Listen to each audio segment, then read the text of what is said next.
The committee will come to order. Secretary Rubio, thank you. We're probably violating the Geneva Convention doing all this in one day, but I know you've had a long day, and I appreciate you coming to the committee. To the new members of the committee, welcome.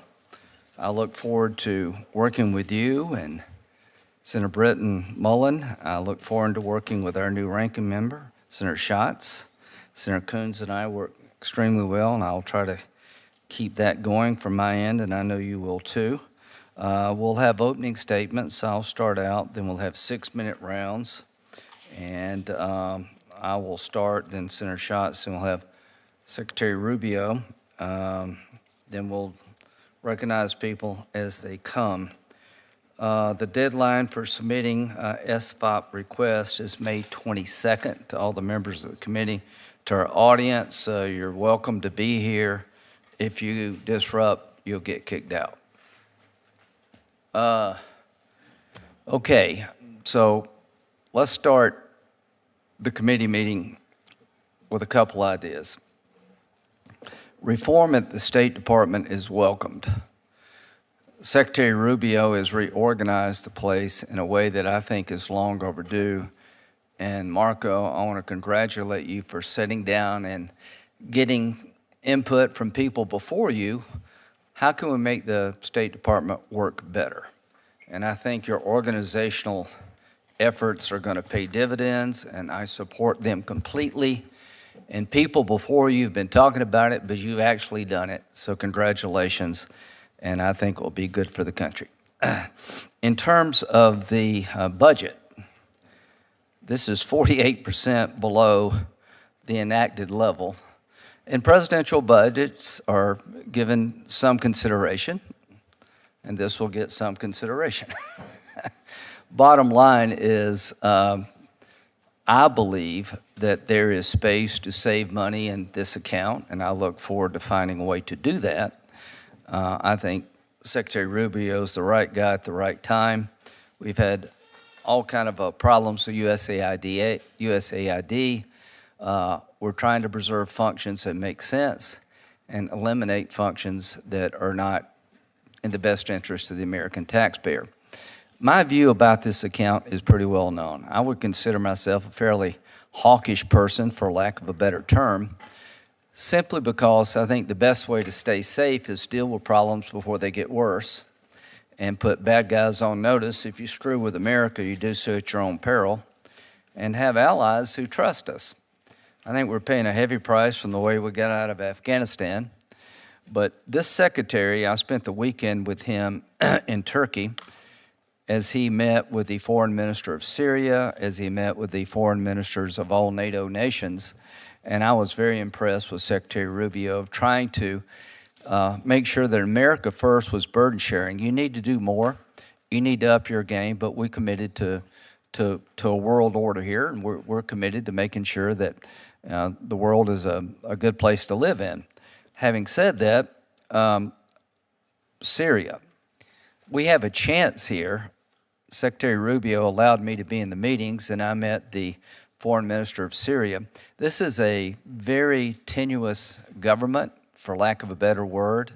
The people in charge of Syria took over by force of arms, but I've been, quite frankly, impressed with their willingness to engage with us, Saudi Arabia, and their commitment to rejecting Iran and moving the country in a new direction. Secretary Rubio this morning said that it could be a matter of weeks or months to this whole place collapse in Syria, and I agree with him. Syria is designated a state sponsor of terrorism under U.S. law since 1979. I'm looking forward to Secretary Rubio's input about should we change that designation? Is it worth trying?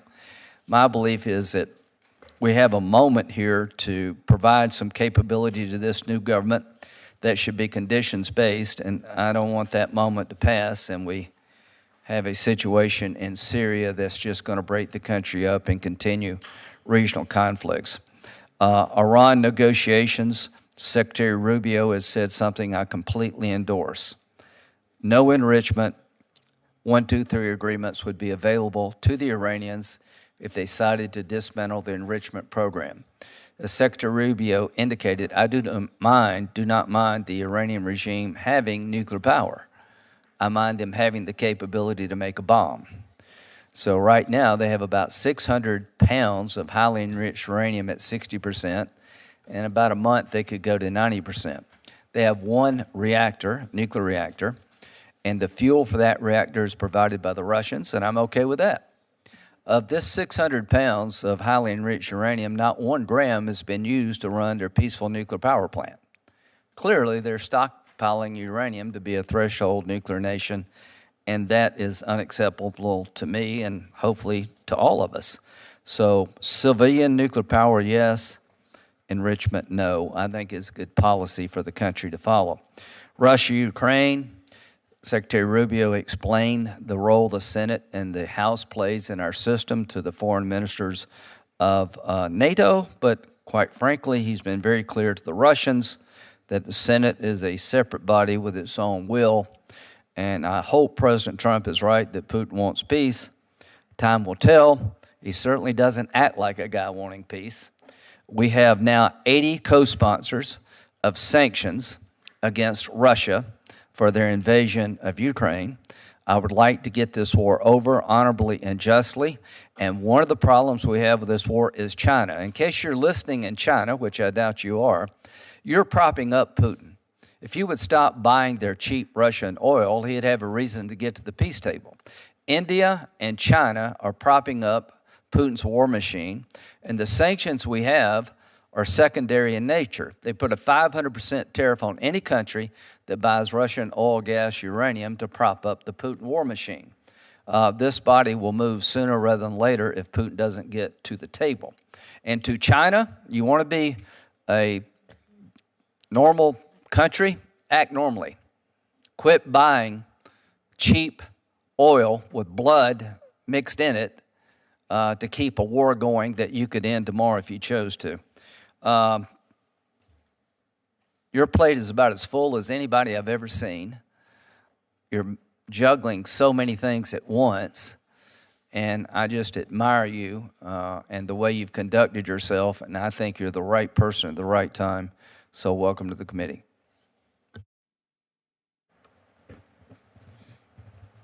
Thank you, Chairman Graham. Secretary, good to see you again. It's been an hour or so. For all of the disruption of the past few months, we are still in a position to write a bipartisan bill in SFOPs, but things need to change if we're going to be successful. If the goal, and I want everyone to hear this, including my Democratic colleagues, if the goal is to reform American foreign assistance so that we can do fewer things and better, then you were pushing on an open door to begin with. If the goal is to reduce overhead, make more strategic investments, and eliminate the tiny fraction of programs that you feel aren't essential to those objectives, you will have bipartisan support for that conversation. Making reforms to be smarter and more strategic with our investments while also preserving the things that were already working, PEPFAR, FMF, life-saving aid, disaster response, is still possible. And Mr. Secretary, I think you know I'm sincere in wanting to work with you to enact a bill that does just that. But we also have to have an honest conversation about what has been happening. And I want to address a few claims this morning. You said that PEPFAR is 85% functional. You've actually cut it to 70%, and by law, you are required to spend the remainder. You have said repeatedly that only 12% of assistance reaches local populations, quoting Samantha Power from a previous report. That is actually not true. The USAID report from last year found that 12% of aid is implemented by local organizations, but that's completely separate from the question of how much aid is actually reaching people. That's Catholic Charities, that's the World Food Program, that's CARE, that is not overhead. Those are other organizations, not local organizations, but flagship American organizations that deliver aid abroad. You have said there is waste and fraud and abuse. I encourage you to make any referrals necessary to the inspectors general. You've said sharing information and taking comments from Congress is essential, but there was only one briefing. I'm hoping all of that can change. As I said earlier, The changes that you're making are not occurring in a vacuum. They are having catastrophic outcomes in the real world. Kids are dying. Mothers are passing HIV onto newborns. We are abandoning our Indo-Pacific partners and paving the way for China to swoop in. And allies are having to beg for the FMF, which they've come to rely on. Even the few programs that have been retained are having a hard time implementing effectively. Fighting HIV/AIDS, helping partners defend themselves, respond to disasters, that is not woke or leftist or radical. It is a foundation of American foreign policy, and they are all under threat. And anytime we've asked for clarity about what the administration is doing, we've gotten very little. The programs that you've repeatedly pointed to as wasteful make up less than 0.5% of the total SFOP's budget. So we're talking about less than 0.5% of less than 0.5% of American discretionary spending. And if the deal was to immediately take all of those offending programs, eliminate them, and enact them, you would be pushing on an open door. But most of all, I want you to understand how important I think it is for the United States of America, for President Trump, for you as a secretary, for us to get to some rhythm of bipartisanship where the Article 1 branch works with you to enact an SFOPS bill. We are ready to do so, but we need some level of correspondence, interaction, transparency, and cooperation. Thank you. Secretary Rubio. Well, thank you. And I'm not going to give the written remarks. I'm just going to sort of walk you through this a little bit. That's the way these things are supposed to work, I hope. And let me first start out by saying, what is the goal here? Because I think it's important, even though we're going to talk about spending and all of that, you're going to do your own appropriations process. We recognize that. But I wanted to explain to you the organization. You have a chart behind you, the new organizational chart. And this is really the launch pad because that's what we're funding. That's what the appropriations bill will be funding. If you had the old one, you would struggle to see what the big difference. I mean, they're different, but there's still a lot of boxes up there. And I want you to understand the primary thing we did, that I wanted to do, and that I alluded to during my confirmation hearing. I want the entire toolbox of American foreign policy to reside within the Department of State, in particular within our regional bureaus that cover the different regions of the world and ultimately down to our embassy. Senator Graham mentioned a moment ago about Syria. It was going to be one of the first test cases of whether this works or not. And what I mean by that is we have an embassy. It's obviously in exile. It's outside. It's in Turkey. We are going to rely on them to tell us, okay, we're on the ground. We've gone in. We've met with the transitional authorities. Here are the things they need. These are the 3, 4, 5 things they need right now. And we need to be nimble enough to provide that. But it needs to be driven from the bottom up, not the top down. I want you all to understand what I inherited when I go into the State Department. I get a memo asking for a decision. Sometimes these memos have 30 to 35 boxes in them that have to be checked off. Each box has to be checked off by somebody on a desk before it even gets to me. That just doesn't work. It certainly doesn't work in the 21st century when events happen very quickly.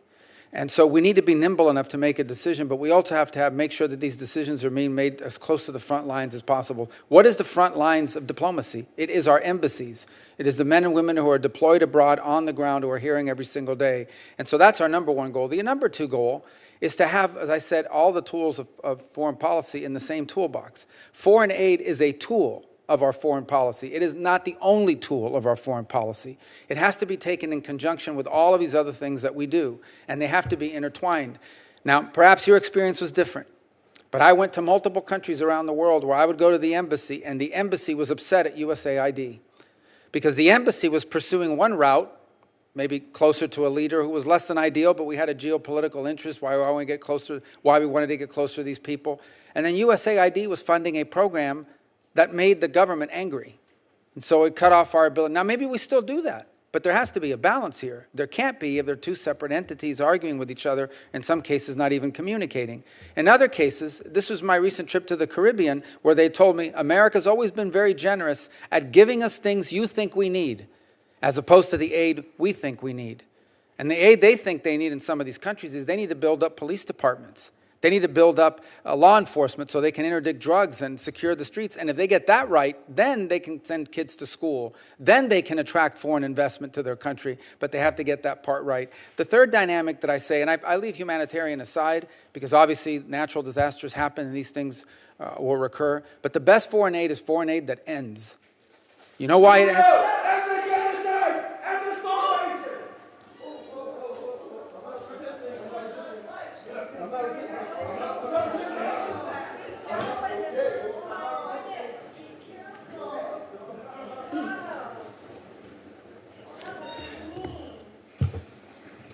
The best foreign aid is foreign aid that ends because it's achieved its purpose. So take country X and they say, we want help with our law enforcement. The best foreign aid is foreign aid where at some point that country doesn't need it anymore because now they're self-sufficient. South Korea is a great example.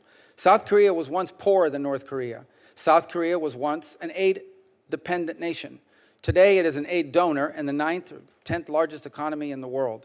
That has to be the goal of our foreign aid. It has to be that it ultimately ends because it creates self-sufficiency. There are other tools of foreign aid, by the way, whether it's the investment funds we have or Millennium Challenge Grant. Those are outside my direct control or purview. They're under the committee's purview, and there will be efforts at reform there as well, and potential even expansion in one of them, although that won't be my decision solely. So as we move forward in some of this, and as you'll see some of the features of the budget we've presented before you, one of the ideas we have is having a global health programs account. The other is having a consolidated humanitarian assistance account. And the combination of these two things will allow us to deliver aid as part of the package driven from the ground up. I said this at the previous hearing. One of the most important things I feel, one of the most useful things to me in my time at the department has been the cables. The cables that I get from ambassadors. We have gotten so many ideas from those cables. Will those ideas have ultimately made their way to me? Maybe. I don't know. But maybe months from now or weeks from now. I want more of that in the department, and I want to empower embassies to be able to make decisions about which programs we should be funding, where the money should be going. I want when an ambassador goes into a meeting for she or he to be able to say to them, here is a portfolio of things we can offer, which ones would make the most sense to you. So we're trying to accommodate that through the creation of these two funds. It's important to understand we're not walking away from foreign aid. We will still be the world's largest foreign aid donor by a lot. It won't even be close, but we want to target it more effectively. Another feature is this America First Opportunity Fund, which frankly will allow us to be more nimble in providing funds for specific programs that arise outside the normal cycle of funding. And Syria, once again, is a great example. We don't have any money in the fiscal year's budget for Syria because, frankly, none of us thought we would be talking about helping the Syrian government 6 months ago or 8 months ago. But now we have an opportunity to do it. And rather than have to go through reprogramming and all kinds of shuffling, to have the flexibility at some level to be able to respond quickly to something like that, that might be multifaceted in the approach, is an important thing to consider as well as aligning it to other priorities that we have as an administration. So I do look forward to working with you because, frankly, I have to. You passed the appropriations bills, but also because I think it can be very constructive. Thank you, Senator Collins. Thank you, Mr. Chairman. Let me say, first of all, welcome, Secretary Rubio. I hope that you look forward to working with us, not only because you have to, but also because you want to. And I keep wondering how it is for you to be on the other side of the dais. But we're very happy to have you in the position that you are. I do want to follow up and talk with you about the global health programs. I obviously share the goal of evaluating programs, reforming them to root out wasteful spending, reduce overhead costs, even question whether or not a particular program has achieved its objective and is no longer needed. However, I'm also mindful that U.S. international assistance plays a key role in helping us to respond to humanitarian crises, fight the spread of deadly diseases like Ebola, and project soft power. And that's why I'm concerned that the president's budget request proposes a cut of 62% below the enacted level of 2025 for global health programs. Are you concerned that if we cut back by that amount, that China is going to step in and pick up the terminated USAID health programs, particularly in Southeast Asia? Well, let me first say China has no history in the past or even now. I know that there's been some talk about this, but they really have demonstrated no willingness or capability to deliver humanitarian aid at scale to anyone. Their aid is largely driven by loans, sometimes low interest or no interest loans, but nonetheless loans, and in other times interest, traditional loans to trap nations. They also give you the money so that you hire their companies to do the work. But on the space of humanitarian, they are not a major player. As I said, even on humanitarian assistance, the United States dwarfs the next 9 or 10 countries on the list in terms of what we provide. And we intend for that to continue, and that as part of this budget. We'll obviously work with you to find what the number needs to be to fit the need. But I can tell you that one of the reasons why the number is so stark is because the reductions that happened at USAID transferred some of these programs over under state. And so now we have to accommodate that within our overall budget. And so we'll have to work with the committee to find out what the right number is to fit the need. But I will say that it cannot be, no matter what, I think we are living in a time where it's essential that we recognize that this is not a time of largesse. We are going to have to, in my view, limit how much we spend in general as a government, given the fact that just a few days ago we saw a downgrade to our debt. These are problematic things, and other nations need to step up and do more.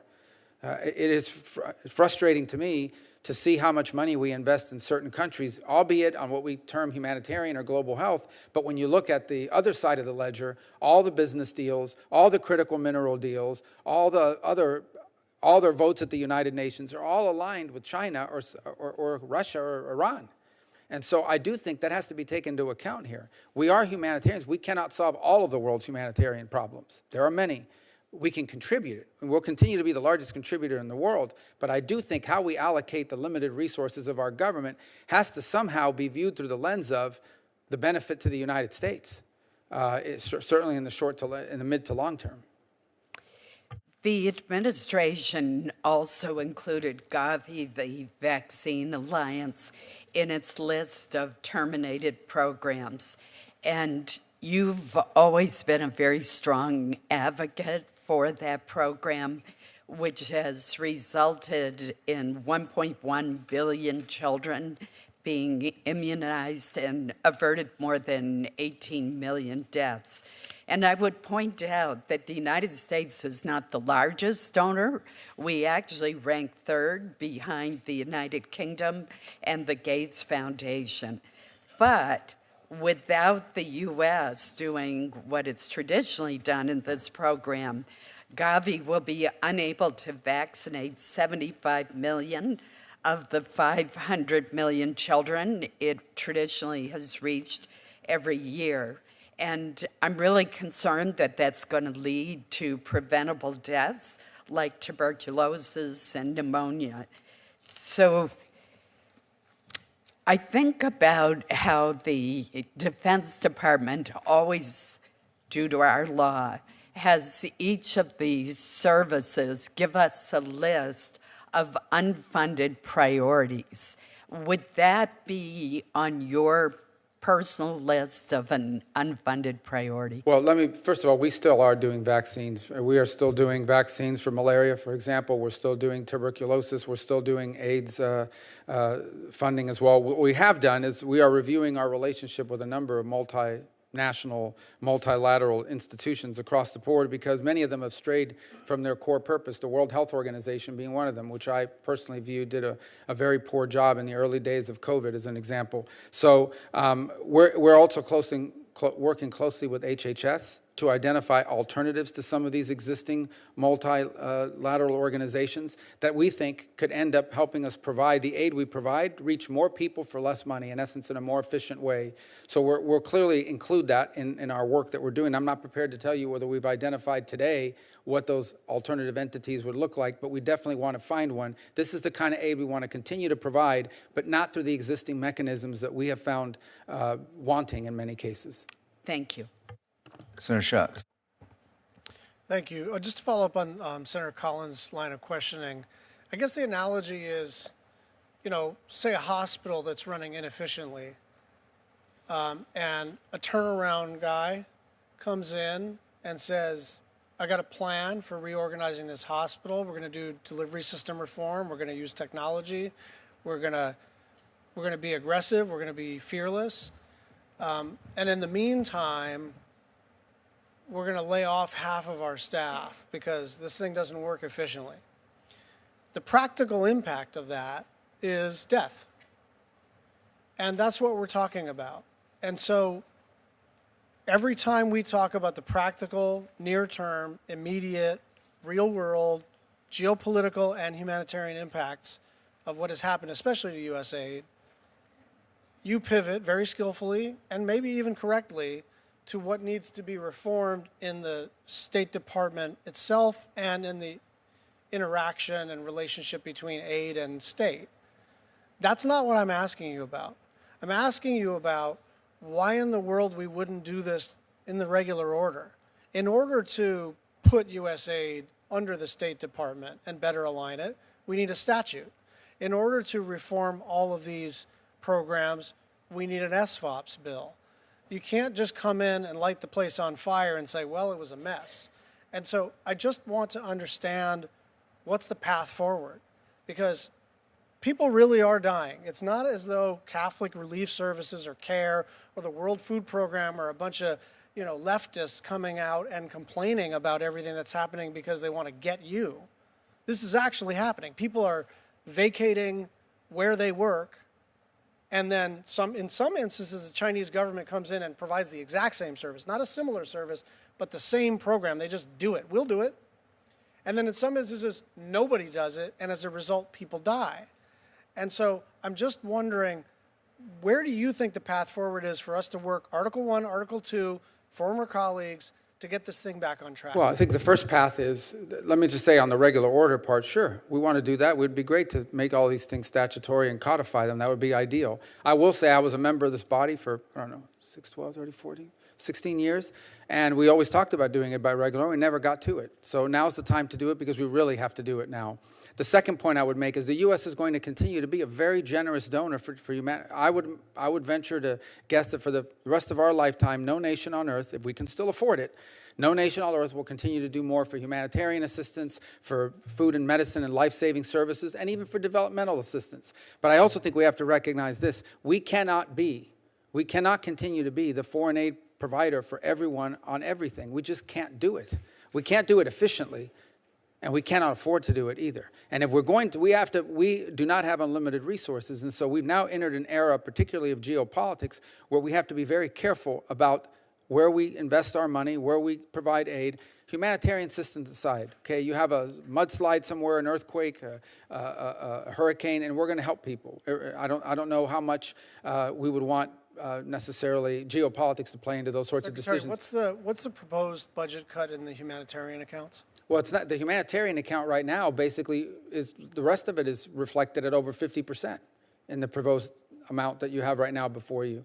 But we believe that we can provide these essential services while reducing some of the redundancies that were happening through this, for lack of a better term, this foreign aid industrial complex. Some of these projects, I think you understand this perhaps better than most. Some of these projects had a prime contractor who had a sub, who had a sub, who had a sub, who had a sub, who had a local provider. That's crazy.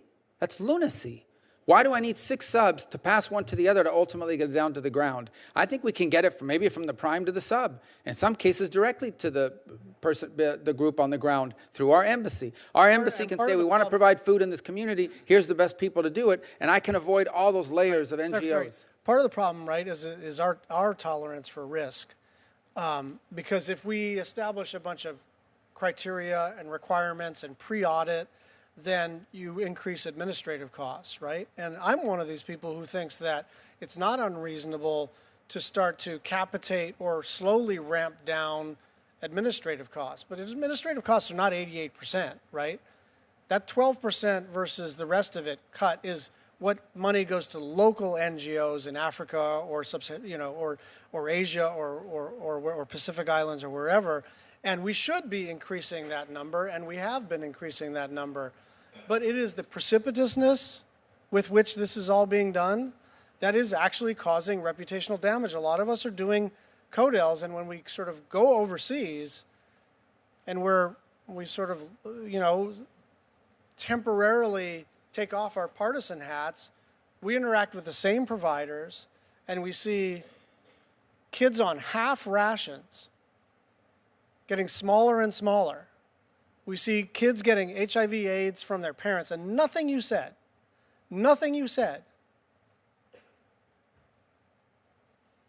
in order to implement anything that you're talking about, is it necessary for us to allow children to die? And yet that is what's happening. And so can we please separate these two questions of should we reform the State Department, should we reform the foreign aid enterprise, and should we do it in such a catastrophically unlawful way that people around the world die and people come to believe that they can't believe that America is a reliable partner anymore. And so if we can please separate these questions and get to writing a bill, I think the country will be better for it. Thank you. To the committee members, I very much believe in soft power, for lack of a better term. Why do we have PEDFAR? Not only is the right thing to do, I think it's just smart foreign policy. If you can save a child, the parents will probably have a good view to you. So Gavi, keeping people vaccinated, that makes perfect sense. And to the people who believe it over there doesn't matter to us, how do diseases start? Usually over there. I'd like to get ahead of it over there before it gets here. I'd like to have less hungry children so the Taliban and Al-Qaeda and ISIS can't recruit these people because they're starving. What would you do if your family was starving? Almost anything.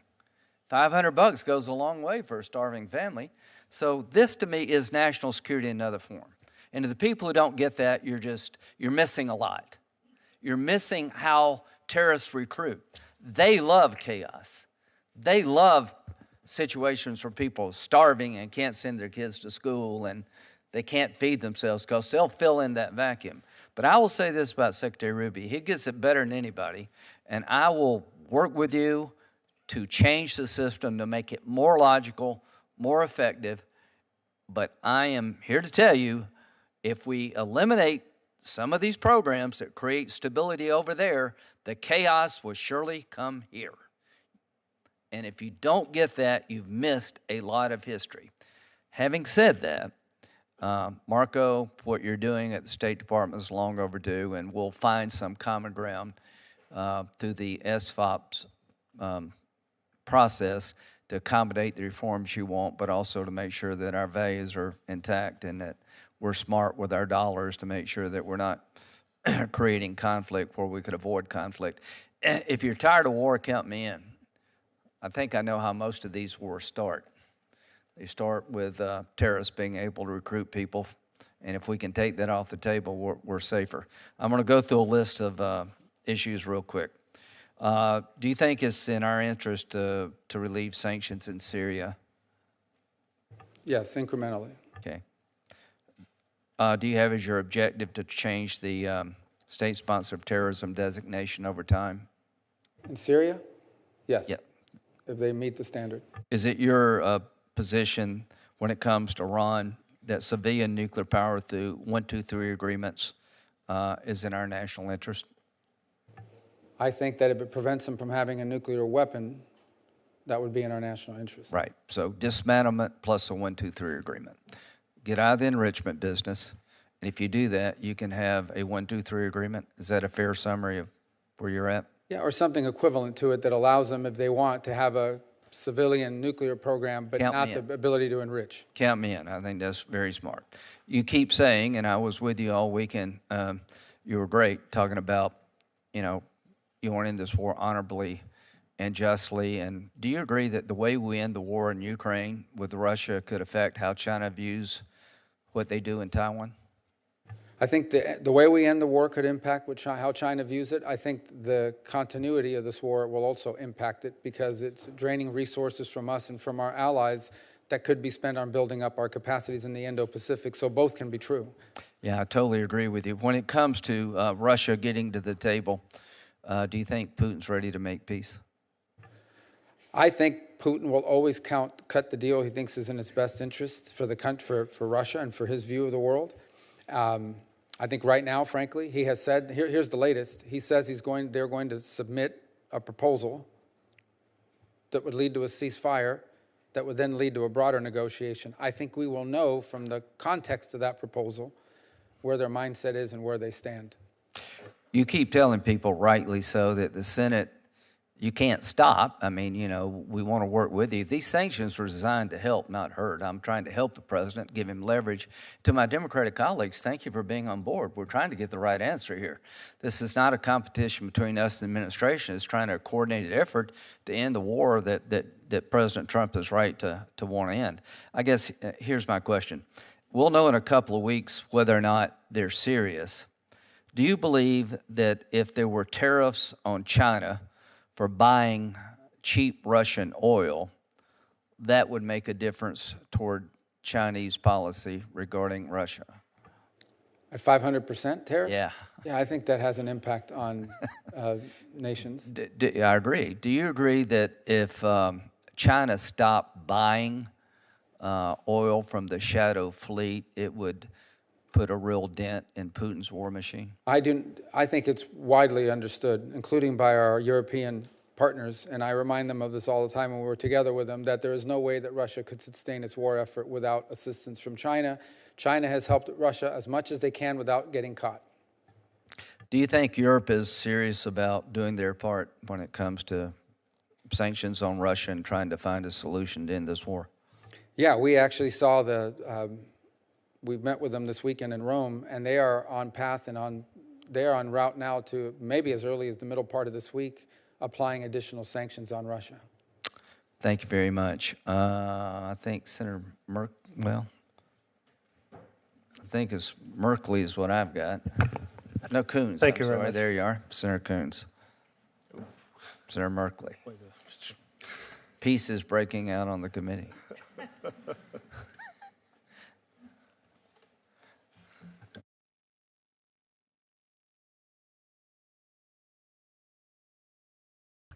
Thank you, Chairman Graham, Ranking Member Schutz, and good to be with you again, Secretary Rubio.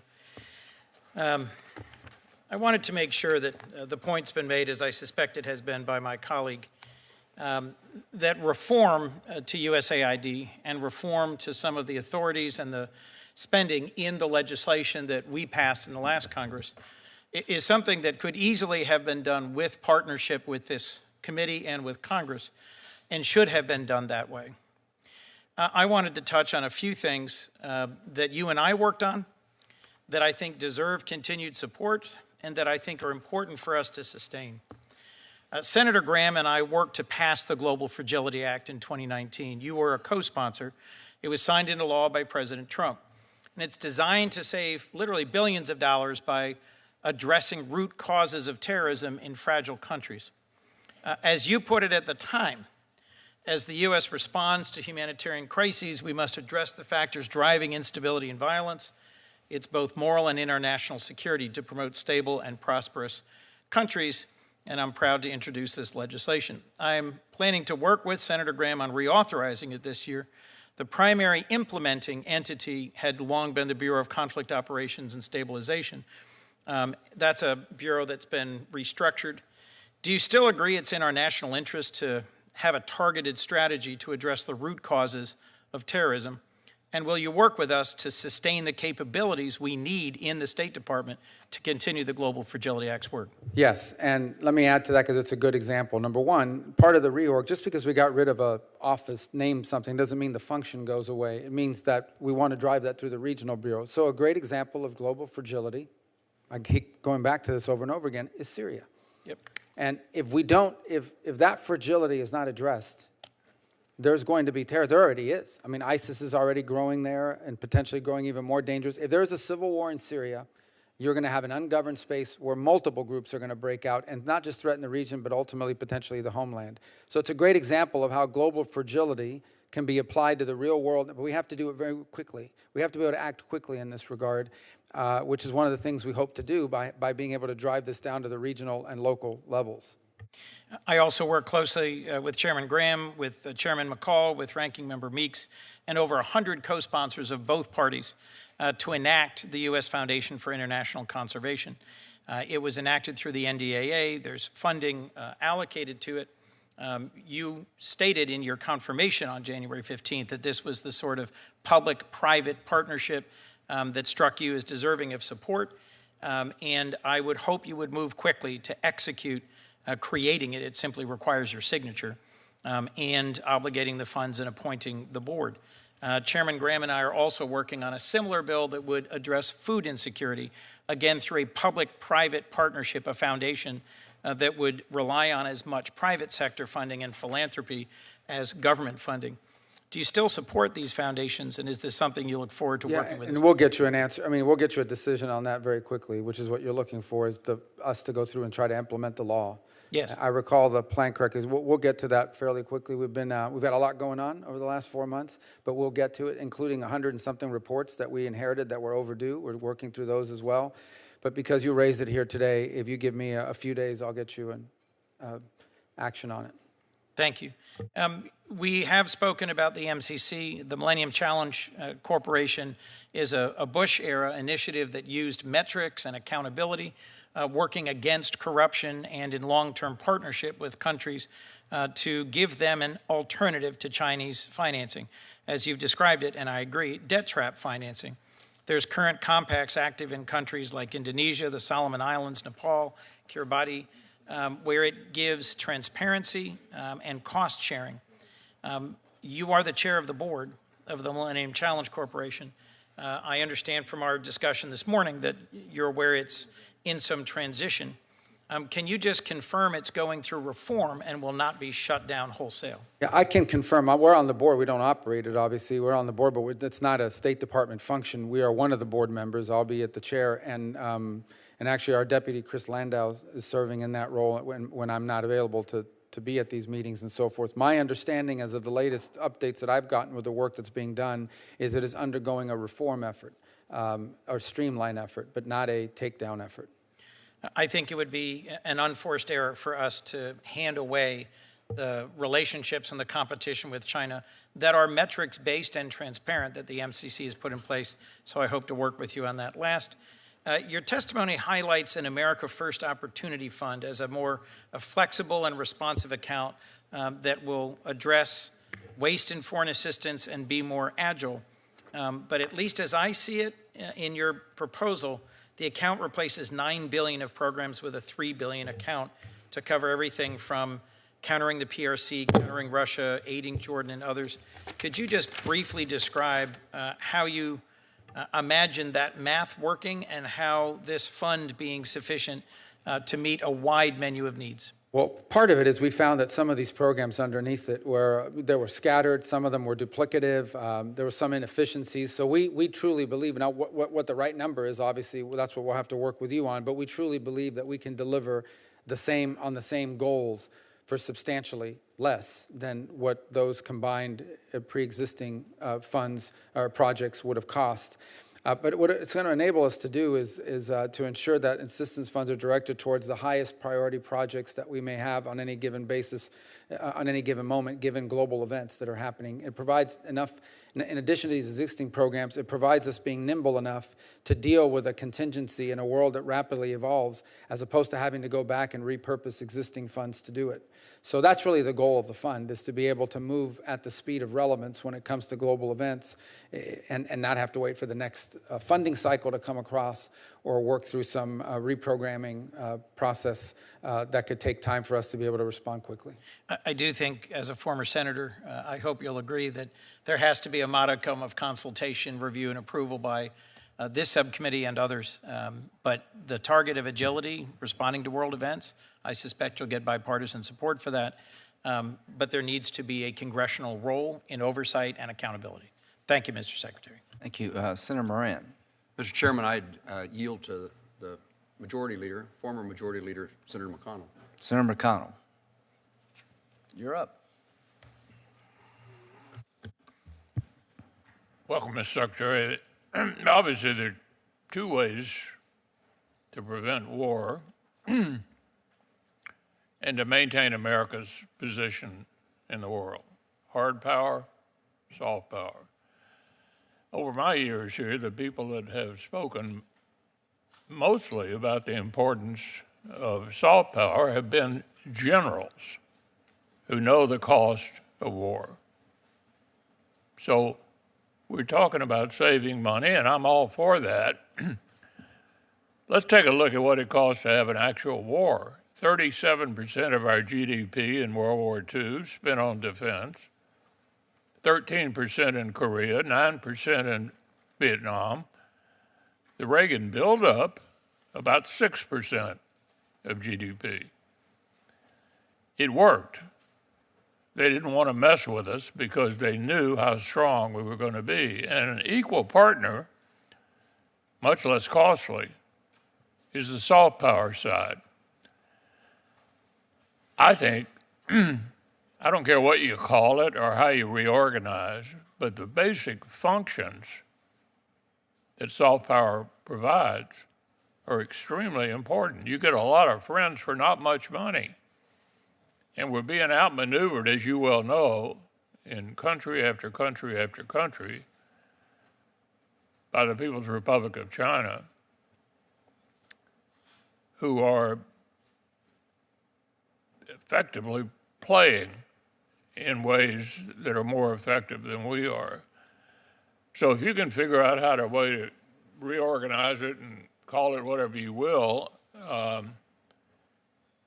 that role is extremely important. How are foreigners looking at us right now? I think they think we're losing interest. The previous administration didn't have a single budget for defense that even kept up with inflation. And unfortunately, because of the continuing resolution this year, it looks like more of the same. So it strikes me, no matter how well the tariffs, for example, work out, that the perception at the beginning of this administration is that we want to fight with our allies and figure out some way to make an agreement with our enemies, which brings me to Ukraine. And I think the America that I believe in, and most of us believe in, would find no equivalence between the Russians and the Ukrainians. And so I'm hoping, as this administration moves forward, it doesn't end up not facing the actual enemies we have now: North Korea, China, Russia, Iran's proxies, by working with our allies to stand up to them. Just to take a specific example of how soft power makes a difference, look at a country like Burma that you've had an interest in, and I have too over the years. Horrible place run by despicable people. Lots of storms and problems of one kind or another. The Chinese are in there just operating effectively. And we, because of not honoring contracts and some of the other things that we were doing to try to be helpful, just completely getting outmaneuvered. So, having had to endure that, I'd be interested in your observations about what you think about soft power and how important it is to this country's future. Sure. I mean, first of all, I think soft power has the Department of State ultimately is a soft power entity. I mean, it's the Department of Peace. The Department of War is the Department of Defense. Our job is to try to prevent them. And so I do think that the model you've outlined, especially during the Cold War, was quite useful, because during that time, that model served to keep societies from collapsing and becoming susceptible to Marxist regimes taking them over. That was the biggest fear during the Cold War, was that governments with high levels of poverty would be attracted to a Marxist revolution that would overthrow an allied government and create another satellite state for the Soviet Union. We live in a different world today. The threats look different. In some cases, fragility is still a factor, but it is largely a factor that will lead to either a costly humanitarian crisis, and in some cases, operating in safe haven spaces for radical jihadists to threaten us here at home. So the concept remains true. How it's applied is what has changed, because I think the context, and in that context, no matter how much even with these reductions that are proposed before you, we would still be the single largest foreign aid donor on the planet by multiples. I mean, no one even comes close. I think Germany was second, if I recall the last time I checked, and it's not even close. That remains the case. What we have to do now is apply that soft power to the places where it matters most to our national interests and to the programs that can make the biggest difference, the biggest impact in furthering our national interests. I think it's possible to both be a humanitarian and at the same time further the national interest. And there are cases where perhaps there isn't going to be a national interest argument. We just do it because we don't want people to die, or we want to help alleviate suffering. The case of Burma is an example. It wasn't just a reduction in aid because we had teams on the ground. It was actual local authorities that prevented us from getting involved or allowing certain aid to be distributed because they were in the middle of their own conflicts internally in the midst of it. So some of these environments where we're trying to deliver aid are quite challenging. Even if we provide the money, we struggle to get it to the recipients because of some local impediment on the ground that could include, for example, in the case of Haiti, armed gangs that will hijack humanitarian shipments and steal them. Just steal them as soon as they come into the country. So it's not that we care less about Haiti, but I certainly don't think foreign aid should be going into the hands of a Haitian gang and being stolen from the people that we're intending to benefit. Senator Merkley.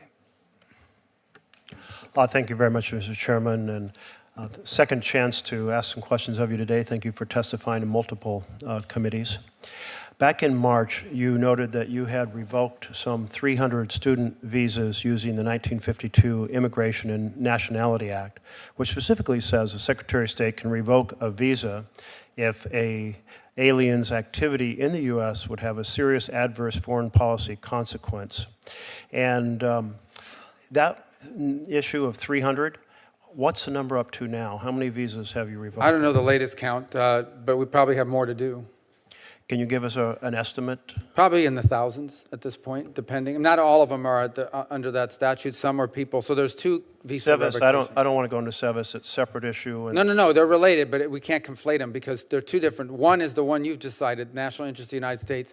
Some of the visa revocations are happening because somebody violated the terms of their visa. They dropped out of school or they got convicted of a crime or some criminal investigation. okay. Those are separate from what you've said. So 300 in March, but now 1,000. How many under this 1952 Act? I'd have to Roughly? get you a good answer, but probably under 1,000. But I'd have to get you the right answer. I don't want to speculate about the exact number. And I'll tell you, this particular thing, it does bother me.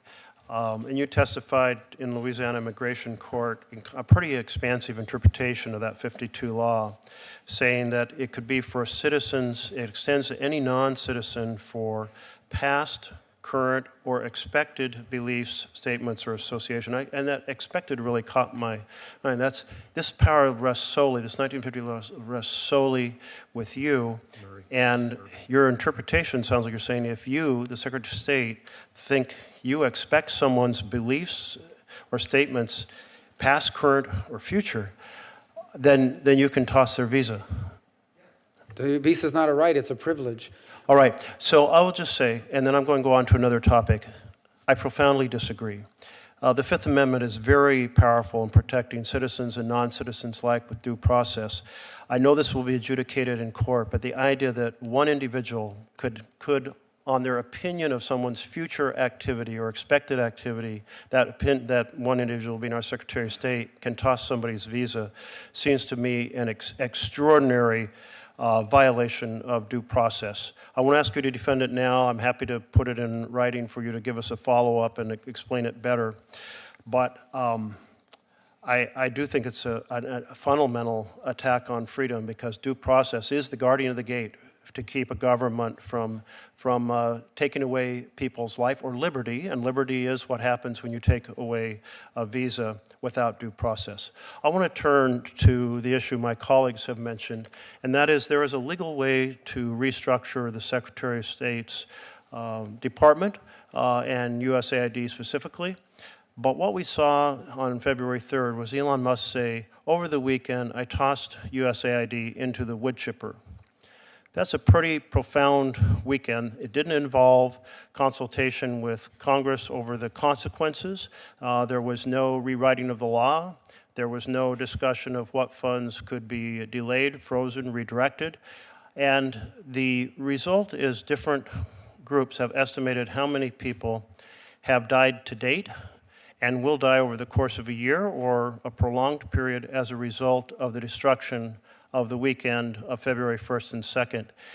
Did Elon Musk have your support in putting USAID into the wood chipper?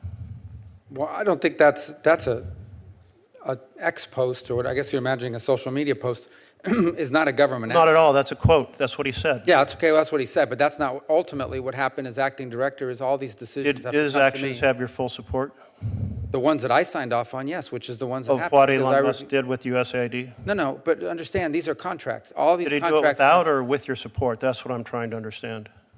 Well, not Because my his support, it was Doge my team, actions. his Doge team did a lot of cancellations very, very quickly, and it fired a lot of people. It wasn't clear to me whether that had your No, support or not. the Doge team didn't do anything. I did it. I was the one that made the decisions. I went through contracts, literally spreadsheets, line by line. I remember being in a hotel, I believe in Guatemala, going through line by line on spreadsheets of contracts that were canceled, contracts that were approved, contracts that were amended. These are all contracts. So in that case, I'll put the responsibility with you since you're taking credit for it rather than with Elon Musk.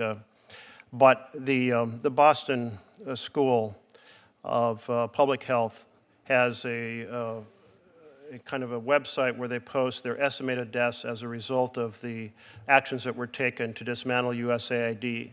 And they're updating it continuously. So you go to it, the numbers keep changing. They have a one-year estimate, but they also have what they estimate has happened to today.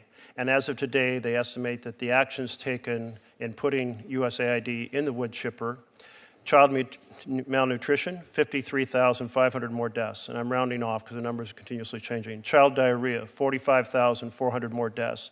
Child pneumonia, 59,200 more deaths. Malaria, 25,100 more deaths. So what happened that weekend has resulted in the death of hundreds of thousands of children. And the estimate for the end of this year is much, much higher. This happened because the law was not followed for consultation with Congress, analysis, bringing in experts, holding hearings. How do you kind of accept what you just put forward, that it was your action to cancel these contracts? Your contracts in this fashion, freezing fund, firing individuals, has resulted in the death of hundreds of thousands of children. That's false. That's fake. That's just not true. That's a study based on if we canceled every one of these programs permanently. Okay, and I'm reading it right here because I'm glad you brought it up. It assumes a near total freeze in U.S. foreign aid for HIV, AIDS, tuberculosis, malaria, and other diseases. There is not a total freeze. 85% of PEPFAR recipients are receiving their care right now. But the numbers you're saying, those aren't real numbers. I understand that's what the school said in the worst case dramatic scenario. And even then, I think it's exaggerated. But there's just no evidence of the fact that, I don't remember what the numbers are, 100,000 children have starved to death in the last 4 months because the United States made reductions to USAID. Well, that first of all, is pretty atrocious. That would mean that nobody else in the world is doing anything. We're taking care of the entire planet? Well, I must say, I think your response does not fit with what the published results were, but there's other groups that have done this as well. There's a study in Nature with healthcare experts from a whole number of leading universities, and they said basically if you shut down USAID, and it may not be fully shut down, but my colleagues who follow this closely say, it's 80, 90% shut down. And Nature study, or published in Nature, said, look, because of what has happened, we will see some 15 million additional deaths over 15 years just from HIV, producing 14 million orphans, and another 10 million people, children and adults, dying from malnutrition, tuberculosis, diarrhea, malaria, and other diseases. And there's even higher numbers from the Friends of the Global Fight Against AIDS. I think it's this rash shutdown without due process of law, that is not coming and doing it in collaboration with rewriting the law, freezing funds, canceling these contracts without consultation, that you have exacted enormous harm on the world. Again, those numbers you're saying are staggering and unrealistic. The reality of it is, if what you're saying is that unless the United States funds foreign aid at these levels in perpetuity, the world's going to suffer 15 million deaths in 15 years, then every country should be voting for everything we want at the UN. The number was 15. Because we're basically funding and feeding the world. 15 million in the study of nature, yes, from the shutdown of these programs. Thank you. Senator Moran. Chairman, thank you. Secretary Rubio, welcome. Welcome back to Capitol Hill. Let me ask you to tell us, as the State Department prepares to undertake restructuring of its humanitarian and aid operations, where does food assistance fit in within the department's strategic priorities, and in which office will state place those programs? Well, it'll be under our director, the new directorate that will oversee both human rights and humanitarian affairs and foreign aid. The only ones that are going to be separated from that is military sales and military financing. But the primary driver of our humanitarian assistance, food assistance, medicine will be through the new bureau that will handle that. It'll be a Senate-confirmed position as well that will respond and answer to that they will answer to. And it will be a priority, but it will be structured in a way to deliver the most amount of money, or the most amount of aid at the least amount of cost in the most effective way. Do you have a person in mind as this position is in the process of being filled? That will require Senate confirmation. I don't believe that position has been filled yet. There's someone acting in a temporary capacity and an acting capacity at the moment, but we will have to come back to you to find a nominee that will run that. Let me highlight a couple of food programs. Food for Peace and what we call Dole McGovern nutrition program are two long-standing initiatives with deep roots in my home state of Kansas. These programs, in my view, are critical tools in the fight against global hunger, the moral aspect of that, but also vital to Kansas farmers, to American agriculture producers who help deliver. And this program started with a Kansas farmer who felt compelled to do something with excess grain piled on the ground at a time when people across the globe were still starving and hungry. I understand there were findings of mismanagement at USAID. I look forward to working with you in this subcommittee to make sure that mismanagement is something that stays out of our delivery of food aid. I did join with Senator Hoeven and Senator Marshall in legislation that would transfer the administration of Food for Peace to the U.S. Department of Agriculture. I have some sense that you are supportive of that concept. I have some sense that the Secretary of Agriculture is supportive of that concept. I have some sense that the Office of Management and Budget is supportive of that concept. This is my first opportunity to have a conversation with you. Tell me how I can be helpful to you and to the department in the cause of Food for Peace and its future. Well, again, that's still, obviously, there's legislation out there that's pending on it, but I would argue that it is what you have described as the new arrangement under the Department of Agriculture would generally align with the idea that we want to, because no matter what, we still have to work with them on this program. It would align towards removing one more layer of government that allow us to both identify recipients and delivery mechanisms quicker and more effectively.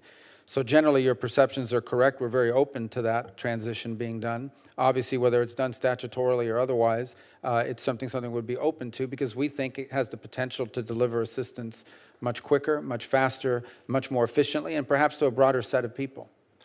Mr. Secretary, Food for Peace, the Dole McGovern. Let me ask about McGovern Dole. Any observations in regard to that program?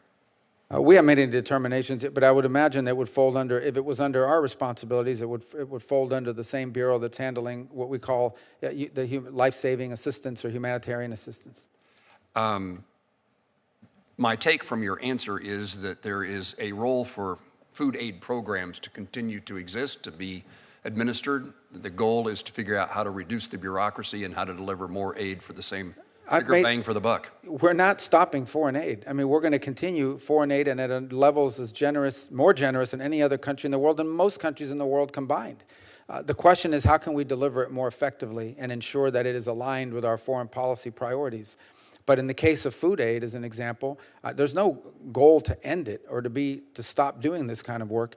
It is more about how can we deliver it more efficiently and effectively and quickly. and in ways that are aligned with our broader foreign policy, and to empower, again, I keep going back to this point because it's really important to make, empowering our regional bureaus to drive these programs, to identify chronic or critical needs, whether they're acute or chronic, and allow us to quickly operationalize it, as opposed to having a standoff bureau that views the whole entire world holistically. We are able to drive this at the local and regional level where they know what the priorities are and can drive this aid quickly. Mr. Secretary, among the many things that you've said in this hearing this afternoon, that's one that certainly caught my attention as having merit, get the process where it's the closest to the crisis, the emergency, the facts are better known and implemented more closely to home in a foreign country. Let me highlight one more feeding program, and this one's about the future.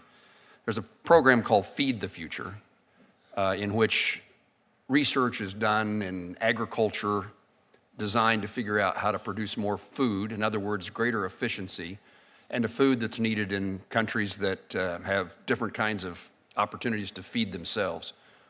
How can we use the powerhouse of American agricultural research to find ways to better allow other countries not only receive food aid from us, but also to grow their own? I think imagine if you're an ambassador in a country that has a chronic food shortage, and you're somehow able to provide them American ingenuity that allows them to produce more food at a lower cost using less land or less facility. That's an extraordinary thing to offer as part of our toolbox. But those are unique opportunities that probably exist in some places and not in others. And the ability to identify from the ground level, have an ambassador, an embassy, or a regional bureau identify that as both a need and an opportunity, and then us to operationalize it, is exactly the kind of nimble programming that we want to be able to do. But I see great benefit in the ability of us to allow, and it's also, by the way, the kind of foreign aid that ends. Because once they have acquired the capacity to do it, it's helped our companies to find a place where they can deploy it. It's helped them to develop independence.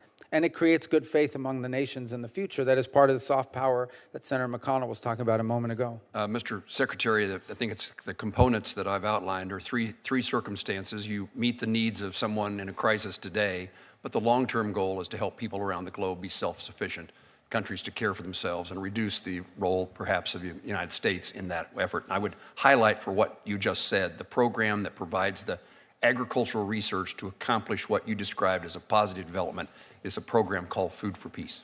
I said that wrong. It's a program called Feed the Future. Thank you. Thank you. Senator Murray.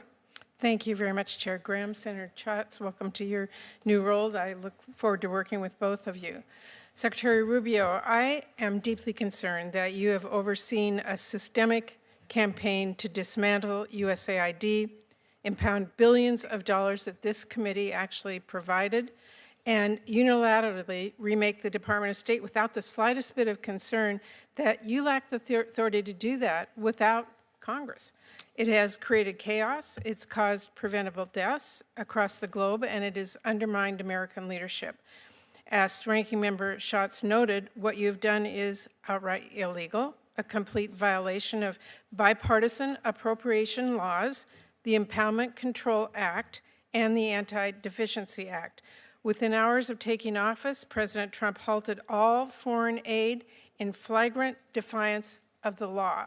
Now, under your watch, Secretary Rubio, that freeze was implemented with chaos and cruelty. And then you illegally shuttered USAID, placing everyone on leave, halting life-saving work, literally locking people out of the building and out of their devices, even in dangerous corners of our world.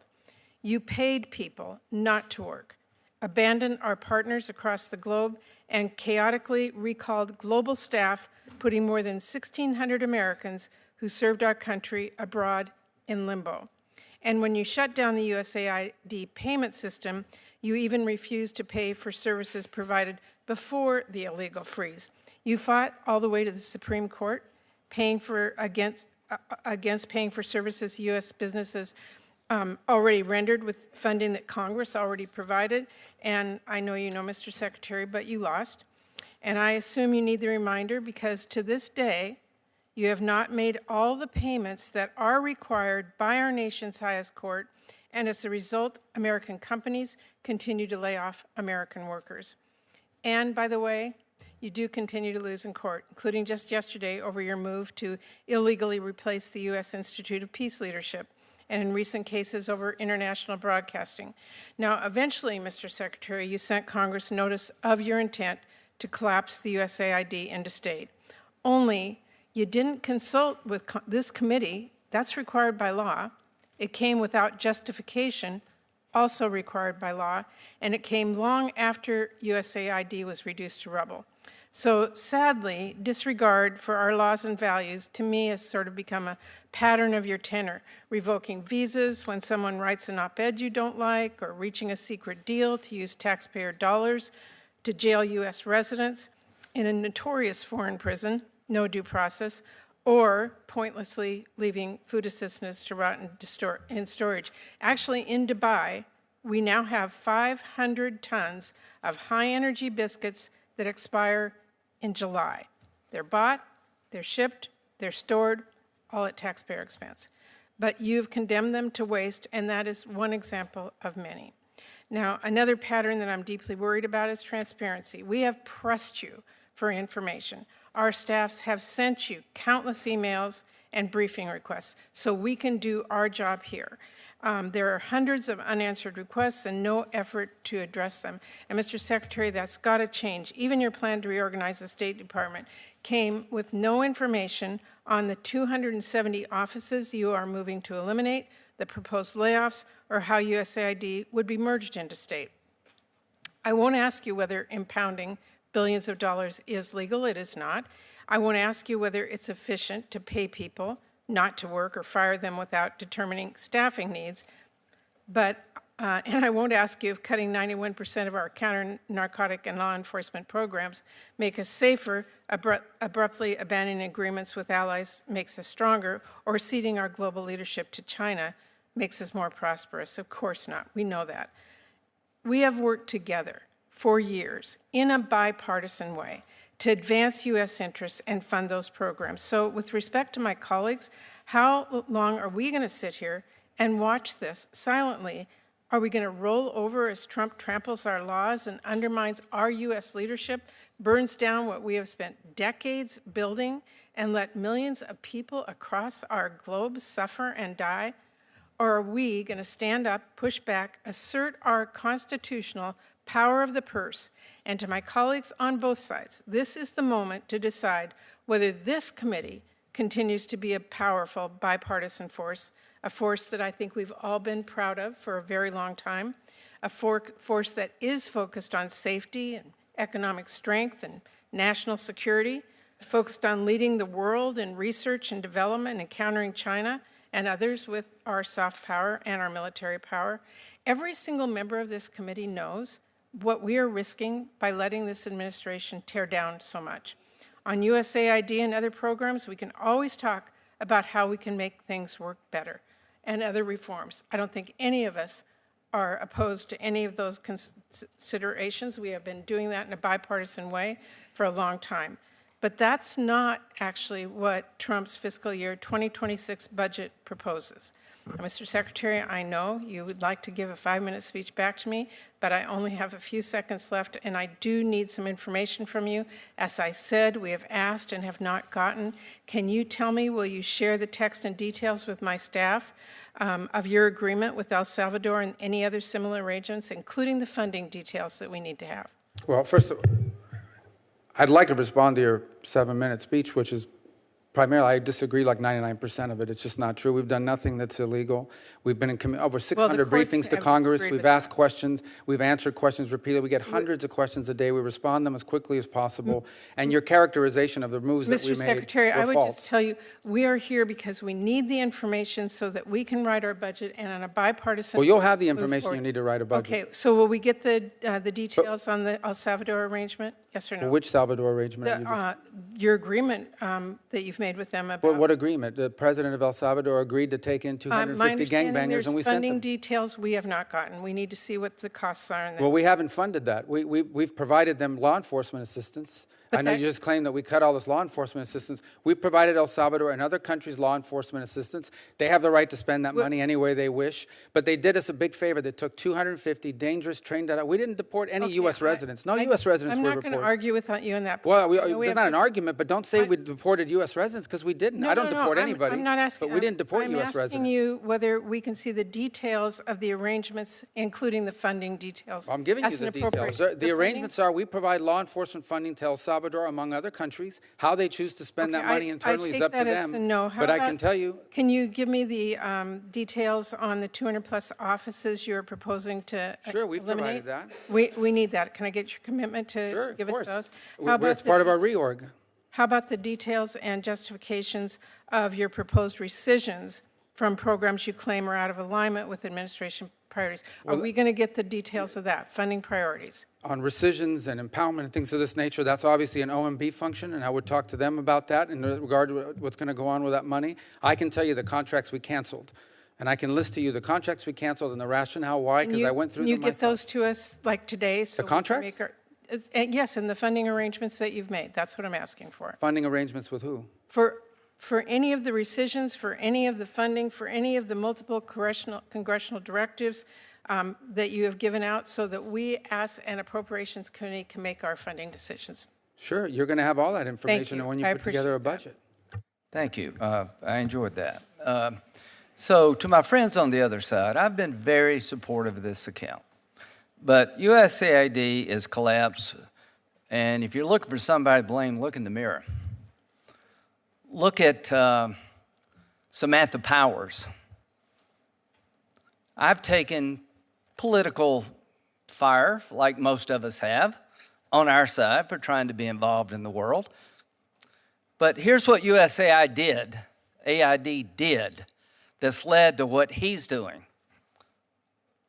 $70,000 grant for DEI musical production in Ireland. $69,000 for dance classes in Wuhan, China.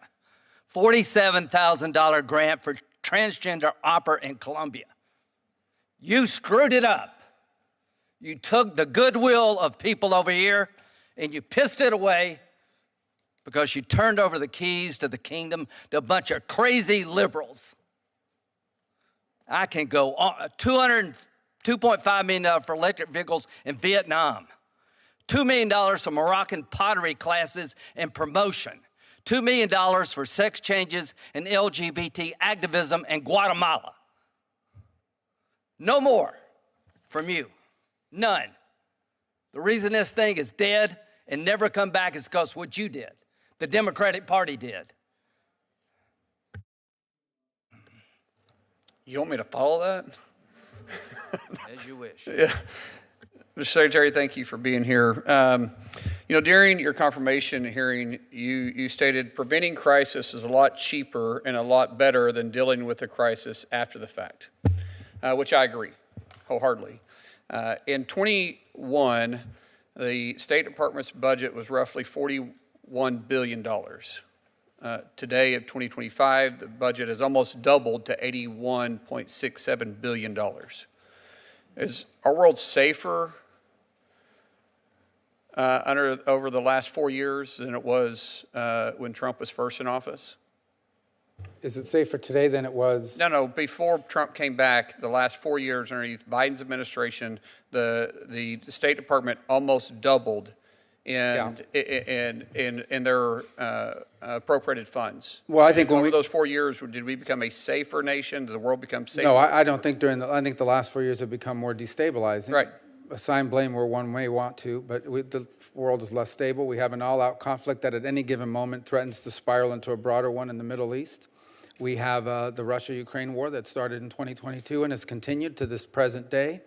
We've shown China is becoming increasingly aggressive in the Indo-Pacific, particularly in the South China Sea, against both the Philippines, Taiwan, and other claimants in the region. So, and by the way, we experienced a mass migration crisis, not just here in the Western Hemisphere, but also because of what's happened in Africa and the Middle East and Europe. So for all those reasons, no, we're not safer. So it's safe to say that we threw money at it and it didn't help. And so now that we're trying to get it back under control, for some reason the Democrats are thrown an absolute, as I would say, a ringtail fit because we're doing better with the money we sent. There's no room to cut. We've doubled their budget in 4 years. And we have wars upon wars and rumors on rumors of wars. We have Haiti that's absolutely a crap show. We have China that has increased their influence all around our borders. Literally, if you start looking at their influence in Canada, in Mexico, and all over Central and South America, it hasn't worked. We have Africa that is a complete mess. We have a war going on in Ukraine. I'm sure that, that wouldn't have happened if we actually had strong leadership there. We have a war going on in Israel. And what have we done? We've thrown money at what? Going back to the chairman's point of view about USA aid, $73 million spent on DEI. $73 million spent on DEI last year. Because it made us safer? Are we serious? I mean, we have a $37 trillion debt. When are we going to start cutting? At what area are we going to start cutting? And now all of a sudden we're trying to actually make changes and get refocused on mission statement? Sir, I appreciate what you're trying to do. Can you kind of walk me through what your end goal is? Well, first of all, on the aid portion of it, these are some of the contracts we canceled. I can't go through all of them, and people say what they want, but some of them make no sense to me. I mean, I'd say a lot of them makes no sense. Well, I mean, for example, $32 million to the Prague Civil Society Center. I don't know what that is. I mean, obviously we looked at the contract and we didn't approve it, but it didn't make a lot of sense to me. $14 million for improving public procurement in Serbia. I'm sure that improving public procurement in Serbia is not, maybe it's a really good thing, but I don't know if that's in our national interest to put that kind of money into that. And that's the kinds of programs that we're talking about. It's not all the outrageous things. There are other things that are involved in this that you look at and say, okay, well, maybe this is a worthy program, but not for us. It's not something that we should be. $1.5 million for voter confidence in Liberia. $14 million for social cohesion in Mali. $2.5 million for inclusive democracies in Southern Africa. $47 million for something called improving learning outcomes in Asia. Again, these things sound really good, I guess. I mean, as noble causes, but can we continue to afford to prioritize these sorts of projects when we have so many other needs, both domestically and abroad? And so our hope is to bring about some sanity to how this money is spent, so when people say we're still spending more money than anybody in the world on foreign aid, but it is being directed in a way that makes sense, it's actually furthering our national interest. And that's what we hope to be able to do.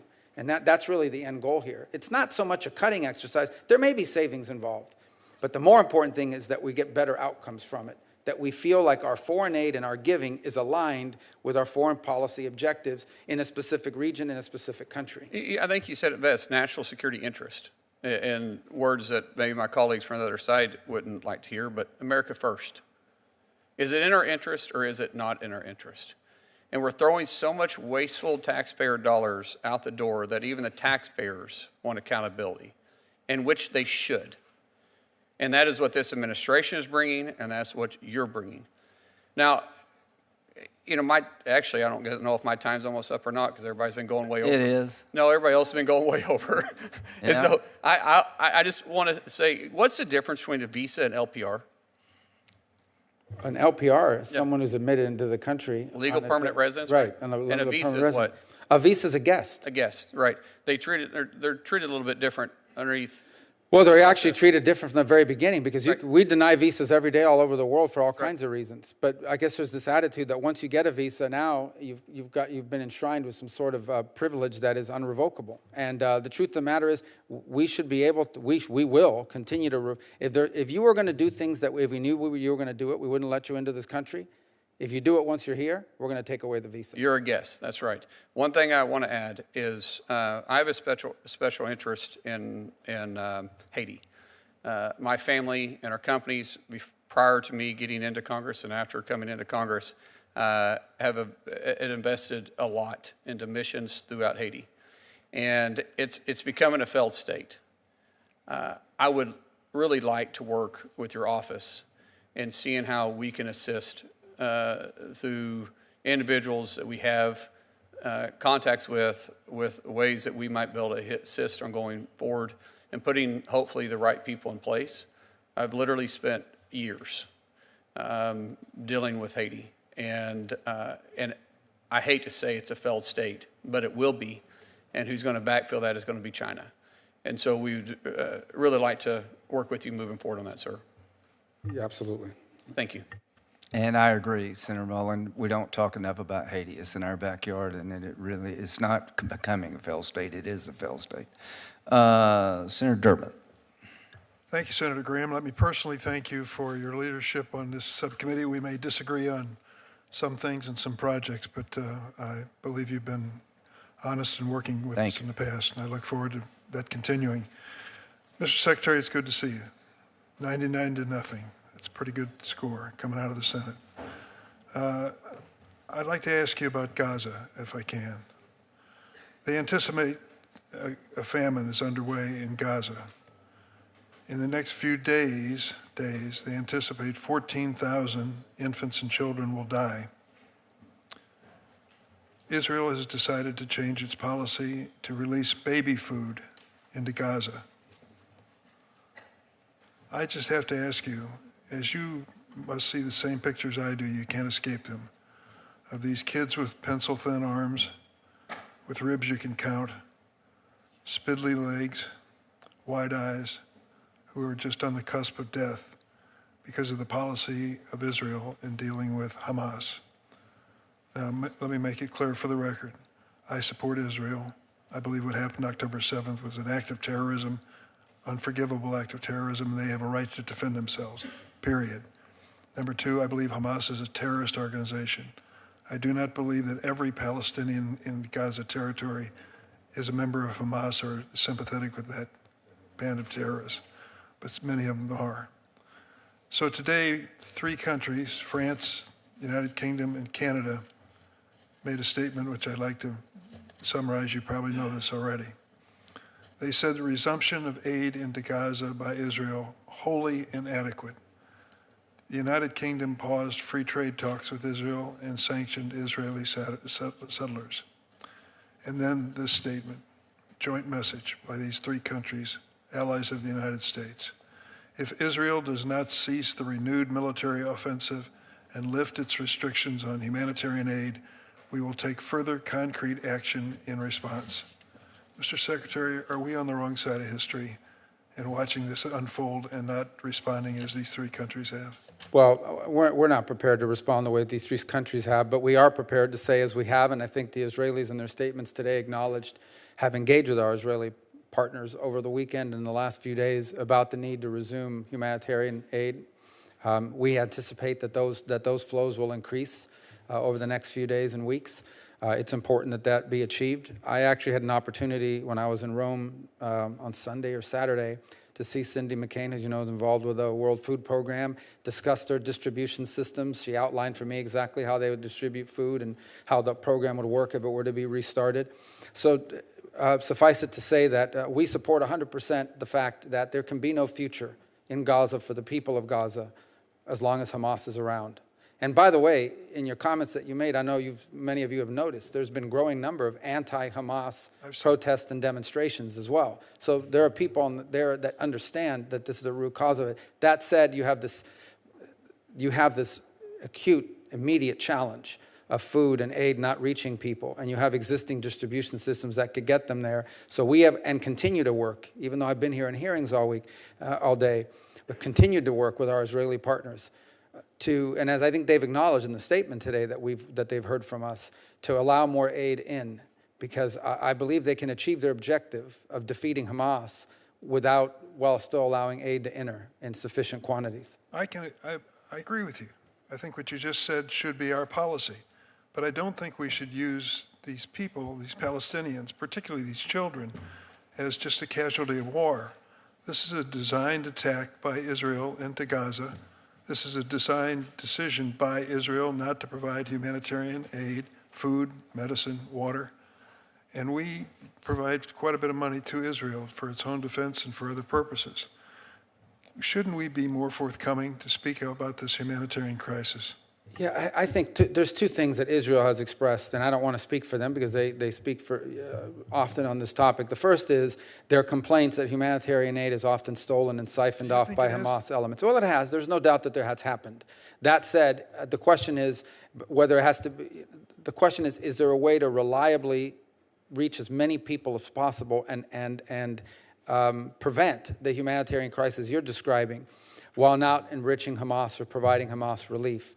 And we believe there is a way to do it. And we want to be supportive of that way to do it. And we've encouraged them to do it in that way, and we think we've made progress. Did you ask Cindy McCain whether Hamas was diverting food supplies from the people in Gaza? We didn't discuss that. We talked mostly about, I wanted to get a description of what the distribution points look like. How can you get assistance to the most number of people as quickly as possible in an orderly way based on where they live and where they are in different parts of Gaza? Is this an emergency humanitarian situation in your view? Yeah, I mean, ultimately, I think we all see the same images. The question that I had in my mind in meeting with her and discussing is, do we have the mechanisms in place to quickly start, if in fact an agreement could be reached to allow humanitarian aid to flow? Did we have the mechanics in place to allow the World Food Program and their contractors to go in and immediately begin to provide it? And she assured me that they do, that they could, because one of the arguments or one of the concerns that existed is that the organizations that could do the distribution were not on the ground or were not capable of starting so quickly. She assured us that they were. If we have this in place, what are we waiting for? These children are dying. Well, it's my understanding, again, I've been here all day, but it's my understanding that starting yesterday and moving through the next few days, aid will increasingly flow in, and hopefully that will allow these programs to work. I certainly hope so, too. Thank you, Mr. Secretary. Thank you, Senator Durbin. Senator Bozeman. Oh, by the way, today is Cindy's birthday. Happy birthday, Cindy, wherever you may be. Thank you, Mr. Chairman. It's good to have you, Mr. Secretary. We're very proud of you, but we do miss having you around very much. I want to follow up a little bit about some of the path that Senator Moran was going down about food aid. In the process of reworking the programs, could you speak to how the State Department is coordinating with other agencies like USDA regarding setting up a new foreign assistance framework? And can you also speak, I know you've been very, very supportive of the American farmer, as is the President, how that this can enhance American farmers' markets? Well, first of all, and it's, I think this committee probably understands it, but others perhaps don't fully appreciate, we actually do foreign aid across multiple other agencies as well. So USAID does some, HHS does some, so there are other agencies that do. So that's a process we intend to look at and see if there's some duplication there that we can avoid and perhaps increase our efficiency in regards to delivering services. In the case of food aid in particular, Secretary Rollins, we've been in touch with her team, and obviously we've done a lot of reform and a lot of change over the last few months. So this is one that is a little further behind, but I think the intent is to find a way that we can leverage what USAID is already doing, USDA is already doing, to enhance how we provide food assistance around the world in a way that benefits the American farmer, but also fulfills our desire to provide assistance around the world where needed and where it furthers our national interest. Good, very good. Let me talk to you a little bit about the Fulbright program. And the Fulbright alumni, 44 Fulbright alumni have served as heads of state and government. 89 foreign governments contribute over $90 million annually.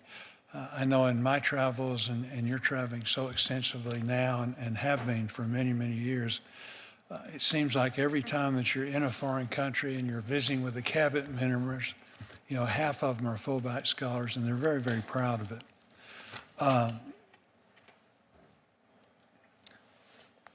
49 governments match or exceed the U.S. government's annual contribution. I guess the question is, would you be willing to work with us to find a solution that strengthens the program and yet fits into today's challenges, which are different than they have been in the past? But the opportunity for the leadership of these other countries across the ranks to have them such that they're very, very familiar with the United States in that way, I think is really invaluable. Well, and I think that's most certainly going to be a part of our process. As you know, we're at the beginning of this appropriations process going into the new year. We have a submission we've made to you, a preliminary submission. Obviously, I served here long enough to know that you'll have your own set of ideas about what the priorities should be and what we should be looking to do, and we understand that, and we'll work very closely with you on those priorities, because in the end, we'll tell you what we need in order to run our agency, and then you'll tell us what we need as well. That's the way it worked in the 15 years I was here, 16. I imagine that's the way it'll continue to work. I do think ultimately what we want to do is share the same goal, and we owe you that document as a starting point. And I wanted to interlace it with the org chart. Again, I know some people don't want to talk about reorganization, but I do think they're intertwined and they're deeply important. Not that they don't want to talk about it, but they want to separate one from the other. But look, we're going to be engaged with you in this appropriations process because I think it's beneficial to us, but also because we have to, because ultimately you will write that. And I think the department will be stronger if you can pass an appropriations bill and get it through the other house and have it signed by the president. We want you to be able to pass an appropriations bill. Yeah, very much.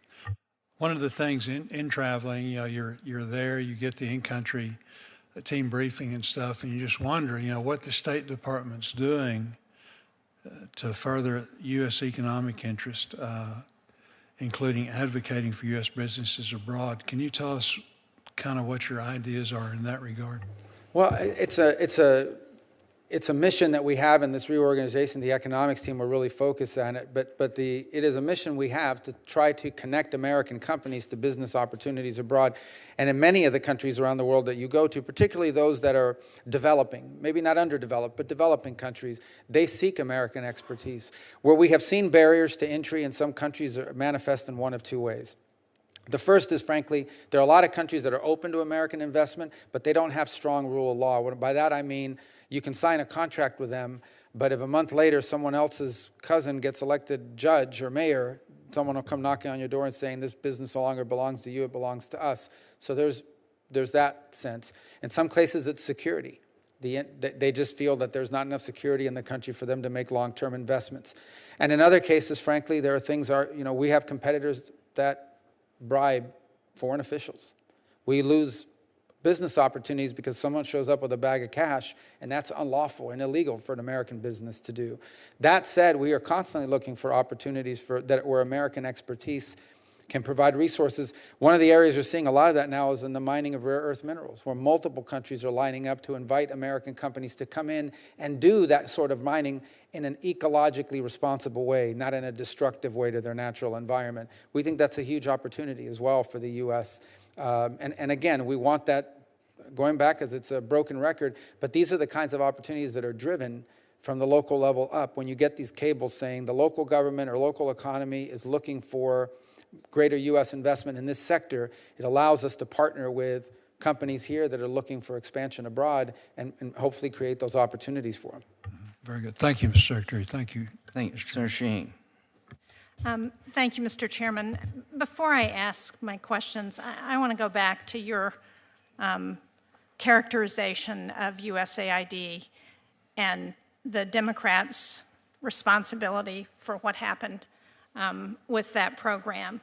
I think you've heard from virtually every person who has talked today, and we certainly heard this morning in terms of the Foreign Relations Committee, that if there were improprieties in USAID, then we were on board with addressing those. And we were on board with making changes to make sure that didn't happen again. But the concern is the wholesale throwing out of the foreign assistance programs for the 0.3% of grants that we agree maybe should never have been made. A number of them are things that never happened. They've been made up, just like President Trump's reference to transgender mice in his State of the State address. That's not what happened. He was talking about transgenic mice, which are used in cancer experiments, not transgender mice. So I think we would all be better served if we tried to work together to address the challenges of providing foreign assistance in a way that, as Secretary Rubio has said, and I think most of us have agreed with, makes it more effective and better. And I'm not sure that the chainsaw that Elon Musk took to USAID makes it better on its face. And we can disagree about that, and I'm sure we will, because we may have different views. And I, for one, don't appreciate Senator Mullins suggesting that because I may have a different view on how USAID foreign assistance should be operated, that I'm less of a patriot and don't believe in the security of this country. So, Mr. Chairman, I would hope that we could dispense with the name calling in the future. And I agree, you've been a great defender of foreign assistance programs. I feel like I have too. Yeah, so you we have. should agree on that. You have, and I guess the only reason I did this, you've accused this man of killing 15 million people. I didn't accuse him. Well. I think they quoted a report that suggested that because of changes to foreign assistance, that there would be significant numbers of people killed. I don't blame Senator Rubio for that. But I do blame the policy changes for the devastating impact they will have on people across the world. And I hope that we can fix those and that we are all committed to doing that. I'll give you another minute because I interrupted you. Okay. Well, let me go back to the question that I asked this morning, Senator Rubio, which has to do with Ukraine. Because we were talking about sanctions, and one of the things you pointed out is that the Trump administration has left in place the sanctions on Russia. Today, the EU and the UK imposed sweeping new sanctions on Russia, including targeting close to 200 vessels in Moscow's shadow fleet.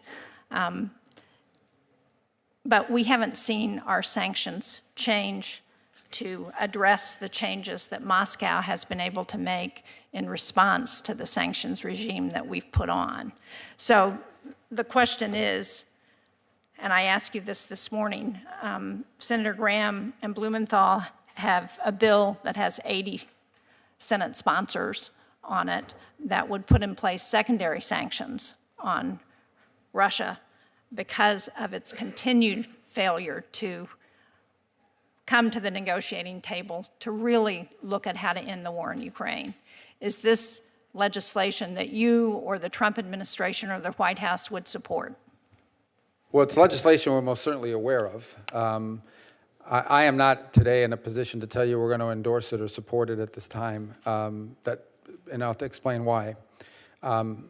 We want to continue to play the role where we can speak to both sides of this conflict and get them to the table to end this war once and for all. The president is fully aware, as he has reminded on numerous occasions, both in posts on social media and in public statements, he fully recognizes that he has options at his disposal. I can also tell you, and I believe you're personally aware, along with Senator Graham, that we have warned the Russians for the better part of 2 months that the Senate is working on a package which is far more severe than anything the president could impose under his own authority in many cases, and that eventually if progress isn't made, people were going to give us some time to work this out, but if that didn't work out after a while, there was nothing that it was going to happen. This was going to come.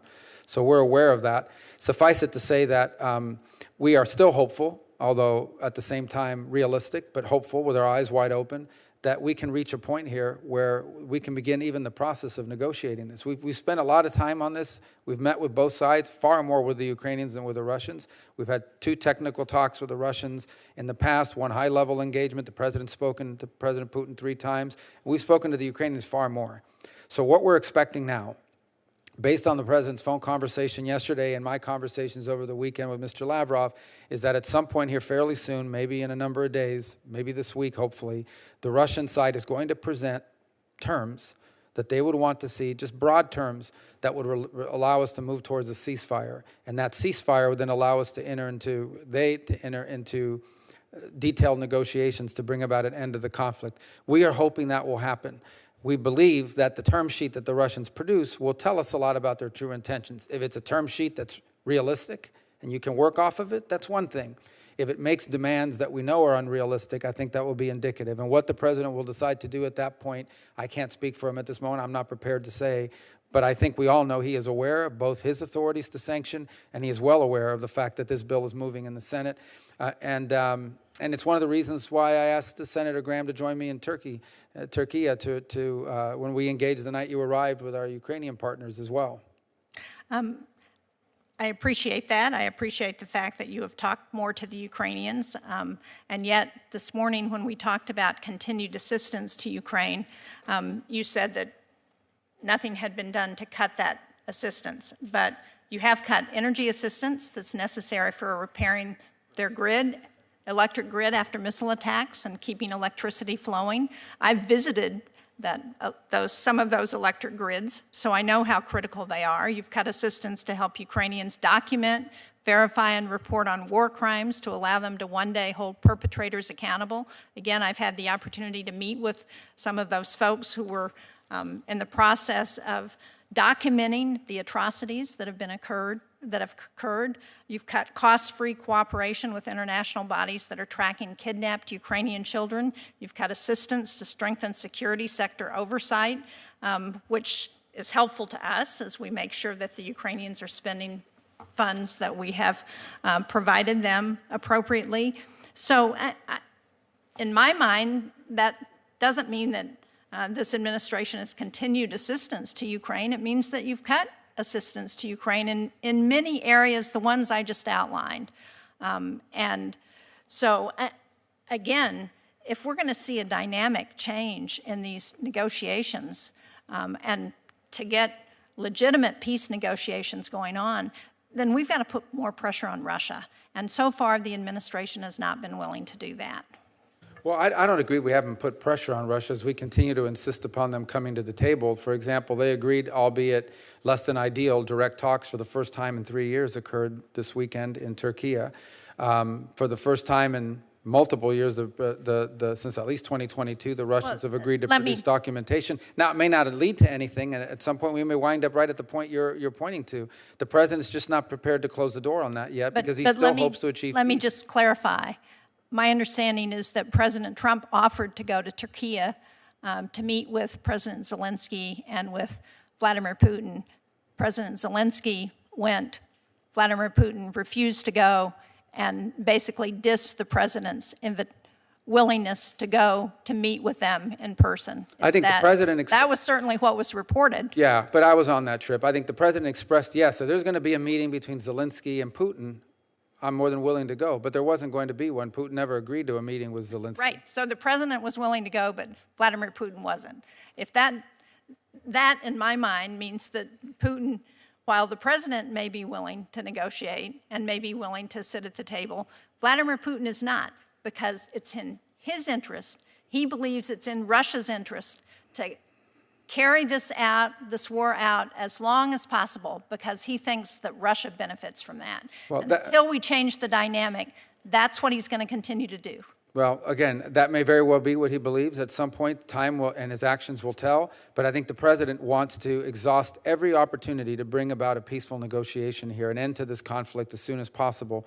And I think we should be happy that we have a president that wants to end a war, and that he's, it's taxing on the patience, and it's taken a long time. But 4 months has been dedicated to this. But ultimately, I think it's a good thing that we have a president that's trying to end this war. He wants to give it every available chance possible. And doesn't want to foreclose anything too early. If there's still a chance to achieve peace, he wants to make that happen. I'm not disagreeing with that. I agree. I think we should try and end this war. I'm just questioning his tactics and whether he's really being successful in the way he's doing this. Yeah. Mr. Chairman, I'd like to enter for the record a fact sheet that it's called the PRC Supporting International Assistance as U.S. Withdraws. It's dated April 29th, 2025, and what it lays out is specific examples of where the PRC has come in and taken over U.S. assistance programs as we've withdrawn. Without objection. Thank you. Senator Britt's on her way. If you can just hang in there a few more minutes. It's been a long day. You've done a terrific job in my view. Let me just, what you said the last 5 or 6 minutes has been really, I think, put a fine point on what we're trying to do here. Count me in for ending the war peacefully, honorably, and justly. And I think President Trump, above all others, has the ability to do that because, quite frankly, I think he's the one guy that Putin probably does not want to cross. Senator Shaheen's point, I share her concerns in this regard. President Trump called for a ceasefire. Ukraine said yes. Putin's making excuses. He said, go to Istanbul. Zelensky went, Putin did. Having said all that, you've described a process that's very clear to me. In the coming days, not weeks, Russia will give us a term sheet of what they need to get to a ceasefire, and we'll have some indication of how serious they are. I think that's a good thing, Marco, that we're now getting them to put up their terms for a ceasefire. And after they do that, I'll be glad to talk to you and get your view of what this means, and I'll share my view. The fact that you invited me to Turkey, I think the committee should be, that was really, I appreciated that. You took a member of the Senate, and I was at every meeting, and Secretary Rubio wanted people to hear the way our system works. And you, quite frankly, my friend, have really gone the extra mile of trying to bring this coalition together, give Russia the space it needs to get to yes. I'm not out to humiliate Putin. I'm no fan of his. I understand that we want to get this war over. But in the next few days, we'll have some indication of how serious he is. And I promise you, we're over 80 now. If the next few days is like the last months, then you can just count on us moving, because I think it's our job to try to help the world in this war. The Chinese are watching.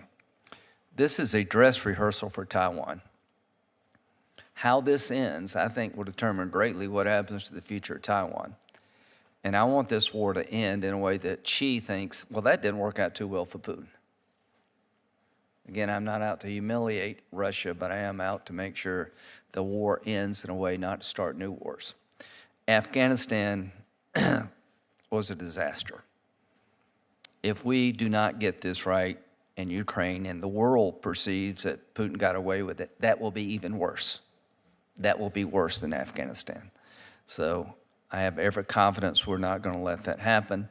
I have every confidence in Secretary Rubio. I have seen him in action, and I tell you, the way he interacted with his colleagues in NATO was just masterful, and I appreciate being part of that trip. And what you're doing in Syria, we don't talk enough about it, could be a game changer. Because you're right, if we don't do something, in a matter of weeks or months, the place will become ungoverned, and we'll have another Al-Qaeda, ISIS recruiting camp in the Mideast. So count me in for wanting to help you on sanctions. Do we know where Senator Britt's at? All right. She had her chance. She's great. She's working hard. You've been here all day. Thank you so much. The hearing's adjourned.